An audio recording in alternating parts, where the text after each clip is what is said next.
Ratusan triliun rupiah uang rakyat selama ini dihambur-hamburkan untuk perjalanan dinas pejabat, studi banding tanpa hasil, rapat seremonial, dan anggaran alat tulis yang tak masuk akal.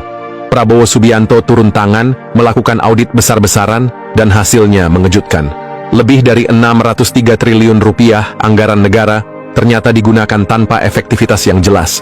Sekarang, anggaran ini dipangkas habis dan dialihkan ke program yang benar-benar berdampak bagi rakyat. Siapa yang paling dirugikan? Dan kemana saja uang rakyat selama ini mengalir? Simak video ini sampai akhir untuk mengungkap skandal besar ini. Assalamualaikum warahmatullahi wabarakatuh. Sobat channel Kabar Langit, selama bertahun-tahun, rakyat Indonesia disuguhi pemandangan yang sama. Pejabat pemerintah berangkat ke luar negeri atas nama kunjungan kerja dan studi banding, menghadiri rapat dan seminar di hotel-hotel mewah, mengerjakan proyek dengan nilai triliunan rupiah yang akhirnya tidak membawa dampak nyata bagi kesejahteraan masyarakat. Semua ini adalah pola lama yang terus berulang, seolah-olah anggaran negara tak terbatas dan bisa dihabiskan seenaknya. Tetapi, semua itu kini berubah. Presiden Prabowo Subianto mengambil langkah radikal dengan memangkas anggaran yang dianggap mubazir dan mengalihkannya ke sektor yang benar-benar bermanfaat bagi rakyat. Dalam forum ISG Sustainable Forum 2025, Hashim Joyo Hadikusumo, adik kandung Prabowo, mengungkapkan bahwa pemerintah telah memangkas secara drastis anggaran perjalanan ke luar negeri. Pemotongan ini mencapai angka yang mencengangkan, yakni 21 hingga 22 triliun rupiah.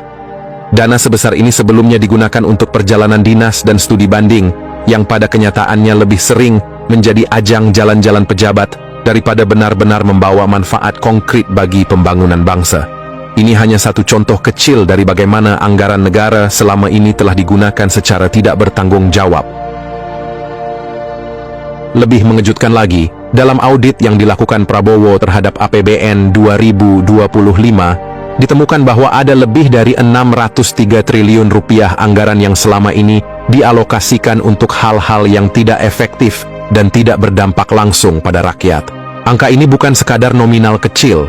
Ini adalah jumlah yang bisa membangun ribuan sekolah, rumah sakit, infrastruktur jalan, serta berbagai fasilitas publik yang seharusnya bisa langsung dinikmati oleh masyarakat.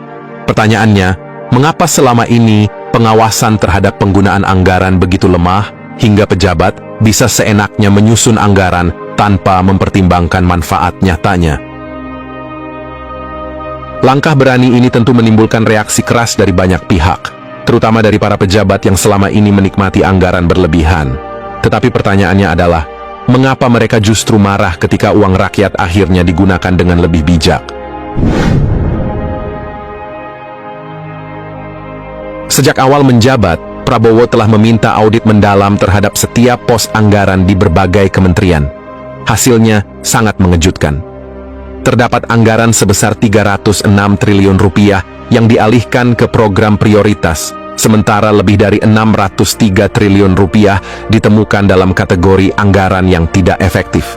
Ini menunjukkan betapa selama ini uang rakyat telah digunakan dengan cara yang sembrono.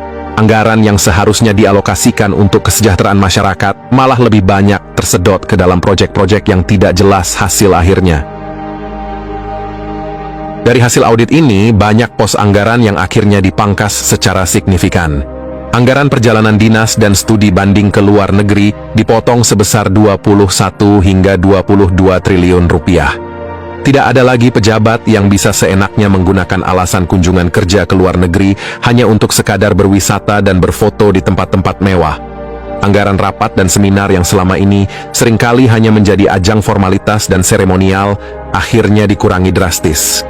Dengan teknologi komunikasi digital yang semakin canggih, tidak ada alasan bagi pejabat untuk terus menghabiskan dana negara dengan alasan koordinasi. Anggaran alat tulis kantor atau ATK yang sebelumnya mencapai 4 triliun rupiah dipangkas hingga 90%. Muncul pertanyaan besar, apakah para pejabat ini masih hidup di era mesin ketik sehingga membutuhkan anggaran setinggi itu hanya untuk alat tulis? Anggaran untuk kajian dan analisis proyek yang selama ini lebih banyak dihabiskan untuk studi kelayakan tanpa implementasi nyata, akhirnya dipangkas hingga 51,5%. Honor output yang selama ini banyak disalurkan kepada berbagai pihak tanpa kejelasan manfaatnya akhirnya dikurangi sebesar 73,3%.